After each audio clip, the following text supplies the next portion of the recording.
Hello guys, good morning. हर हर महादेव सभी को। तो बेटू ना अभी उठ गया। अभी कितना टाइम हो रहा है? 7 बज रहा है। इनकी नींद पूरी हो गई। बंद कर लो बेटू, लाइट पड़ेगी। तो उठते ही ना टॉर्च मांगने लगे हैं। ठीक है, तो अभी मैं जा रही हूँ कॉफ़ी पीने के लिए। ठीक है, तो दिखाती हूँ आपको। तो भी देख लीजिए, अभी ये सो के उठे हैं। अभी बिस्तर भी नहीं छोड़ा है। जय श्री राम। ठीक है गाइस, तो मैं दिखाती हूँ आपको। दिखाती क्या हूँ, मैं पीऊँगी तो आप देख ही लोगे। ठीक है,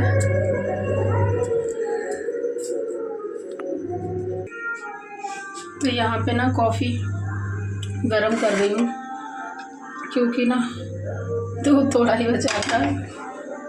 तो अभी ये आ रहे होंगे दूध लेके, तब तक। और आज मैंने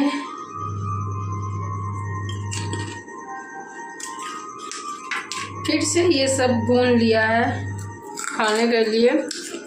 इधर देखिए, कम हेयर।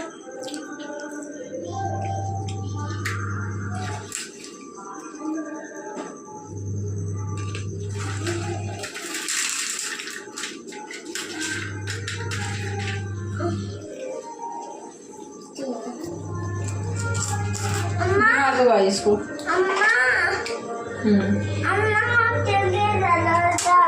कहाँ? हाँ, अंदर चल रहा है।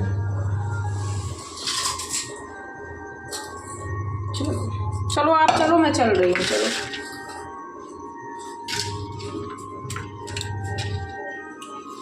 फिश देखिए गाइस, बेटू को लगता है ये फिश है, फिश की शेप में है ना, तो बोलता है फिश है।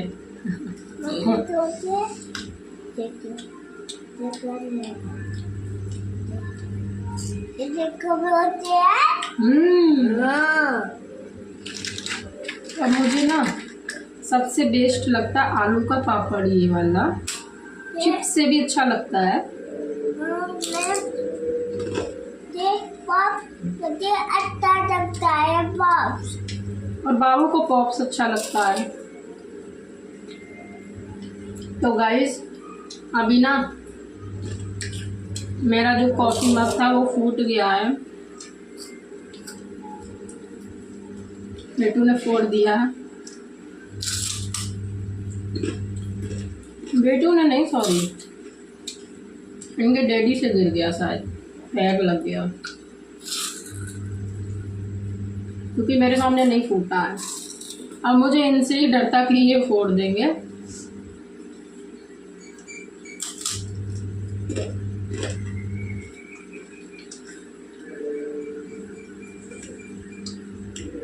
खाओ। तो गाइज़, यहाँ पे मैं सब्ज़ी छीलने जा रही हूँ, क्योंकि ब्रेकफास्ट हो गया था। तो उसके बाद मैंने सोचा कि मैं सब्ज़ी ही अपनी बना लेती हूँ, क्योंकि वही है कि थोड़ा थोड़ा भी काम करो ना, इतना काम का पता नहीं चलता है कब टाइम निकल जाता है। और आजकल पता ही है आपको, हमारे यहाँ भागवत हो रही है, तो इस वजह से काम भी जल्दी जल्दी फ्री होना होता है, रेस्ट भी करना होता है, क्योंकि फिर आधे दिन के बाद फिर तो शाम तक के लिए वहीं मतलब चले जाते हैं, शाम के बाद ही आना होता है। तो इसलिए तो मैंने सोचा कि मैं वीडियो भी स्टार्ट थोड़ा कर लेती हूँ, थोड़ा बहुत बना लेती हूँ। यहाँ पे थोड़ा बहुत भागवत का बन जाए। और गाइस, जब से ना भागवत स्टार्ट हुई है, मैंने ब्लॉग घर पे बनाना छोड़ ही दिया था। तो ये अभी मैं 1-2 दिन से शूट करने लगी। मैंने सोचा कि फिर आदत नहीं रहेगी ना कि घर में कुछ शूट नहीं करेंगे फिर। तो मैंने सोचा थोड़ा बहुत घर का दिखा दिया करेंगे, थोड़ा बहुत भागवत का दिखा दिया करेंगे, तो ब्लॉग पूरा हो जाएगा। तो चलिए, मैं अपनी सब्ज़ी बना लेती हूँ, उसके बाद बात करते हैं आपसे। गाइस, मैं हो गई हूँ कथा के लिए रेडी। पसीना देखो कितना आ रहा है फेस पे। ठीक है, तो मैंने ये साड़ी पहनी है। मैं आपको कैसे दिखाऊँ, मैं आपको बैक कैमरे से दिखाती हूँ। ठीक है, और बेटू इधर देखो सो रहा है। और 2:30 बज गया, 2 बजे का टाइम है। तो हम लोग अभी निकल जाएंगे, इनको ऐसे ही सोते सोते ले जाएंगे। वहाँ से भी रेडी हो गए हैं। ठीक है, तो ये भी रेडी हो गए हैं, तो हम लोग निकलते हैं, फिर दिखाएंगे आपको। बैक कैमरे से दिखाते हैं एक बार हम। ये मैंने ये वाली साड़ी पहनी हुई है, बहुत हल्की है, गर्मी के लिए सही है। फ़ैन रखा है, थोड़ा सा फ़ैन को पीछे करते हैं, ऐसे देखिए ना, बिल्कुल लाइट वेट है तो इसमें आराम रहेगी। किसको? हाँ, और क्या तुम। तो गाइस मैं कथा के पंडाल में पहुंच गई थी और शास्त्री जी भी आ गई थी। ये देखिए वाइट कलर की जो साड़ी में है ना, तो आज है ना अहिल्याबाई की रैली निकली हुई थी, तो इन्होंने ना उसमें भाग लिया था। इनका मेन रोल था वहाँ पे। ये अहिल्याबाई बनी हुई थी और इनके हाथ में देखिए आपको छोटी सी शिवलिंग भी दिख रही होगी, क्योंकि अहिल्याबाई जो थी वो शिव जी की भक्त थी ना। तो और सच में इतनी क्यूट लग रही थी साड़ी में, बहुत अच्छी लग रही थी। तो ये अभी ना, ये देखिए अहिल्याबाई के ये पोस्टर भी आया हुआ है, तो यहाँ सामने रखा जाएगा अहिल्याबाई का पोस्टर। तो इन्होंने वाइट कलर की साड़ी पहनी हुई थी, साड़ी बहुत ही अच्छी लग रही थी इनके ऊपर। तो इसीलिए मतलब आज थोड़ा लेट आई है, क्योंकि इन्होंने रैली में भाग लिया था ना, इस वजह से। बीच में बोलना चाह रहे थे, जरूर आप लोगों को अवगत कराने बता दें। आने का हमारा समय 3 बजे था, तो 3:30 बज चुके हैं। क्योंकि आज लगभग 3 से 4 घंटे का जो समय राजमाता अहिल्याबाई की रैली में हमारा समय गया था। मैं अपने आप को बहुत भाग्यशाली समझती हूँ, बहुत सौभाग्यशाली समझती हूँ कि राजमाता अहिल्याबाई होलकर की रैली में मुझे एक उनका स्वरूप मिला है। और इसी के साथ साथ उनके बारे में भी बता दें, क्योंकि वो हमारी बाल समाज की माता न्याय दिए थे। कहते हैं कि हमारी माताओं को शिक्षा में सबसे ज़्यादा योगदान शिक्षा दिलाने का कार्य उनकी ही तरफ से था, और भगवान शंकर जी की पूजा कहते हैं कि जब राजमाता अहिल्याबाई होलकर जिनके राज में न्याय के अलावा अन्याय हो नहीं सकता था, क्योंकि यहाँ तक कल बताया जाता है कि उन्होंने अपने बेटे को भी मौत के घाट उतरवा दिया। इसका मतलब ये नहीं है कि माँ को भी अपने बेटे को मौत के घाट उतरवाए, क्योंकि यहाँ पर न्याय है। किसी भी प्रकार से कैसे भी करके इतना समय नहीं बता पाती, लेकिन थोड़ा बहुत बताता है। एक गाय का बछड़ा उनके पुत्र से, उसका मन गाय का बछड़ा राजमाता अहिल्याबाई होलकर के पुत्र से मर गया। तो उन्होंने जाकर के पूछा कि ये बताओ कि अगर किसी की मृत्यु हो जाए किसी के द्वारा, तो उसको सजा कौन सी देनी चाहिए? तो वहां पर लोगों ने कहा कि मृत्यु का दंड तो मृत्यु देना चाहिए। तो उन्होंने अपने बेटा को आशीर्वाद मृत्यु दंड दिया था। कहते हैं कि वो न्याय प्रिय थे। मंदिर में सबसे ज्यादा योगदान रहा तो माता का रहा, और शिक्षा में हमारी माताओं का जो इस समय पर सम्मान हो रहा है, तो राजमाता अहिल्याबाई होलकर का ही रहा। जल जो जगह बना हुआ था, जहाँ पर माता अहिल्याबाई होलकर का सबसे ज्यादा योगदान रहा। तो उनकी रैली में आज हमें 300वीं जयंती में शामिल होना पड़ा, और इसके लिए मैं बहुत प्रशंसनीय हूँ। इस बीच में बाहर से अपना समय नहीं मिला, जो आज अपनी देश में आकर के बैठे। एक बार राजमाता अहिल्याबाई होलकर के लिए जोरदार तालियां हो सभी। इसलिए कहा जाता है कि उनके वंश की लोग सोचे कि बात क्यों बताई है, तो आप लोग ये न समझिए कि हमको इसलिए बताया है कि हमारे समाज में हमारी जो माताएं बहनें हैं, भैया हैं, आज कुछ बेटे और बेटियों में फर्क मानते हैं। कहते हैं कि बेटियां कभी किसी बेटे से कम नहीं होती हैं। जितना शिक्षा बेटे को देना चाहिए, जो कहते हैं हक है, वही हक बेटियों का भी है। जो स्कूल में आप अपनी बेटियों को बेटे को शिक्षा दिला रहे हैं, उसी स्कूल में बेटियों को भी शिक्षा दिला रहे हैं। क्योंकि पसीना पूछ रहे हैं। कभी भी ये मत कहो कि हमारी बेटी कुछ कर नहीं सकती है, कौन कुछ कर सकते हैं। संस्कार और शिक्षा बहुत आगे है, शिक्षा दिलाओ और संस्कार दिलाओ। बोलिए भगवान की। आइए महाराज कथा में प्रवेश करते हैं। देखा जो बहुत सुंदर है, इसके साथ विवाह करूंगा। होलिका से पूछा आप बहुत सुंदर हैं, कौन है, कहाँ से आई हैं?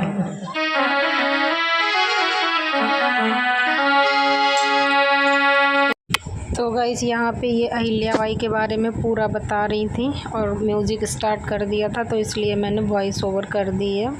और आज की कथा ना पूरी अहिल्याबाई के ही ऊपर मतलब होने वाली है, तो इसीलिए वो खुद अहिल्याबाई ही बनकर आई हुई हैं। तो दिखाती हूँ आगे और भी आपको, थोड़ा बहुत स्किप कर कर के, ठीक है। ऐसे एंजॉय कर लीजिए, क्या करूँ, मेरी भी मजबूरी हो जाती है यार कि उनका कुछ म्यूज़िक वगैरह डालूं, कहीं कॉपीराइट आ जाए तो उसको हटाते घूमूं। इससे अच्छा है कि ऐसे ही थोड़ा बहुत काम चला लेते हैं। और देखिएगा इस भीड़ में आपको दिखा दूँ पीछे पूरा, ये देखिए चारों तरफ इतनी भीड़, और भीड़ में और भी ज़्यादा गर्मी लगती है। ज़्यादा लोग बैठे हुए हैं ना, तो इतनी भीड़ में गर्मी और भी ज़्यादा हो जाती है। तो ठीक है गाइस, और इन्जॉय करिए आप भागवत को, ठीक है। और यहाँ पे ये प्रसाद की तैयारी चल रही है, कटिंग वगैरह हो रही है, क्योंकि 5:30 बजे के बाद मतलब प्रसाद वगैरह की तैयारी होने लगती है। जो भी रहता है, बनाना वगैरह रहते हैं, उनको कट करके रख लिया जाता है बांटने के लिए।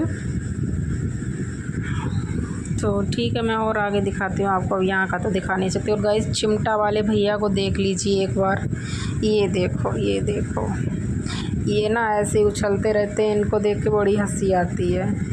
देखो देखो कैसे जंप चल रही है इनकी, पूरा धुन पे डांस करते हैं दुबले पतले, लेकिन सबसे ज़्यादा उछलना कूदना इनका ही लगा रहता है। झाड़ू बिना लगाए अपने आप लगी और झगड़ा लड़ाई इत्यादि करना, ये दैत्यों की प्रवृत्ति की बात हो रही है। दूसरी बात, देवता प्रवृत्ति का जो भी व्यक्ति होगा वो आराम से दूसरे के पास, चाहे जितना झगड़ा क्यों ना हो, होली के दिन जाएगा एक दूसरे के गले मिल करके, एक दूसरे को आशीर्वाद दे करके, आशीर्वाद ले करके, तब अपनी झगड़ा को शांत करके वो वहां पर शांतिपूर्वक गुलाल लगा करके, गले मिल करके होली का त्योहार मनाते हुए देवता प्रवृत्ति में आते हैं। एक छोटा सा कीर्तन ताली बजाते हुए उसके बाद में सभी जन थोड़ी सी कथा रहेगी उसमें प्रवेश करते हैं।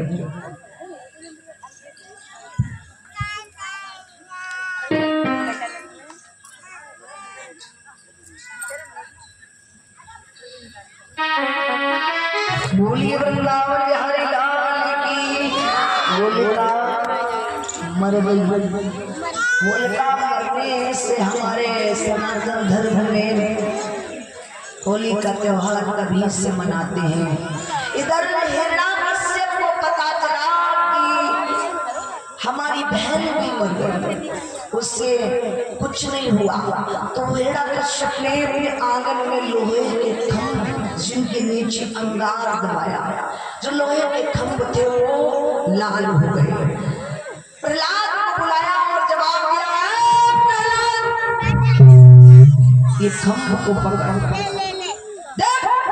प्रहलाद ने दृष्टि डाली तो खंभ चारों तरफ लाल लाल दिखाई दे रहे। अंदर से प्राण थोड़ा सा घबराया कि प्रभु ने हर जगह हमारी रक्षा की, लेकिन न जाने इस जगह हमको बचाएंगे कि नहीं बचाएंगे। उसी समय भगवान ने देखा है चींटी का रूप धारण किया, क्योंकि भक्त जो था वो भगवान। तो जैसे चींटी का रूप धारण किया है, इस खंभे पर देखने लगे। प्रहलाद की दृष्टि उस चींटी पर पहुंची, सोचा है कि तुच्छ कुछ से चींटी के शरीर को बाल बांका न हुआ तो इतना बड़ा शरीर जलने में टाइम लगेगा। कुछ नहीं हो सकता है। झपट पट के प्रहलाद ने उस खंबे की जेब भरने का प्रयास किया तो तब तक हिरण्यकश्यप ललकार ने बोला, सुन अब मैं देखना चाहूंगा कि प्रहलाद तेरा भगवान कहाँ है।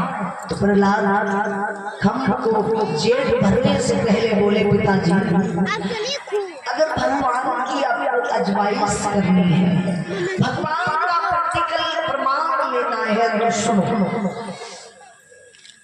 इस खंबे में भी भगवान है, तुझ में भी भगवान है, भगवान मुझ में भी है, भगवान तुम्हारी इस तलवार में भी है, भगवान तो सर्वत्र है, भगवान हर जगह है। आप इस चीज के लिए भयभीत मत हो। प्रहलाद को ललकारा तो प्रहलाद ने खंबे की जेठ भरी, खंभ फट गया, नरसिंह भगवान प्रकट हुए। जोरदार तालियां बजाएं।